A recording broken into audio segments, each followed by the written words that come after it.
2021 #1 overall pick Cade Cunningham had shown signs of greatness in his first 3 seasons in the league, but in year 4 he has transformed into one of the best players in the entire NBA, and he was just selected to play in his first ever NBA All-Star game. Cade is averaging 25 points, 6.4 rebounds, and 9.3 assists per game. Cade is currently on pace to join Oscar Robertson as the second player in NBA history to average 24 or more points per game, 5 or more rebounds per game, and 9 or more assists per game at age 23 or younger. At 6'7", Cade's unique mix of elite point guard skills and ability to score from all areas of the floor has made him one of the most exciting players to watch in the league right now. Cade's increased production has uplifted this young Pistons squad as they've already surpassed last year's season win total by 9 wins, and they currently sit in 8th place in the East as they work to return to the playoffs for the first time since 2019. And on February 16th,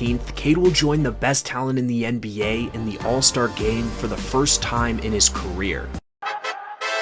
LeBron James has already played in competitive All-Star games in his career. So has Steph, so has KD. They've had games where have been bullshit, but they've had games where they've also competed. At age 40, it's not his responsibility to set the example in the All-Star game anymore. I've been told you, for this to change, a young player has to come out and compete hard and make an example to where it's so noticeable because everyone else is bullshit that like he's trying to compete where everyone starts doing it. It's the only way it gets serious. I'll give you an example on a much smaller level. Ben Mathurin did it a year or two ago when they had, I think last year they did the 4-team thing that the NBA is doing now. Yes. The Rising Stars. And he got into it with, I forgot which player it was, but he was talking to him a little crazy. Not really to be disrespectful. I think he's just like, man, I'm kind of bored. I want to compete with somebody. I need to pick somebody. And it changed after that. Those two started going after it. And once those two started going after it, then these other two started going after it. That's how you do it.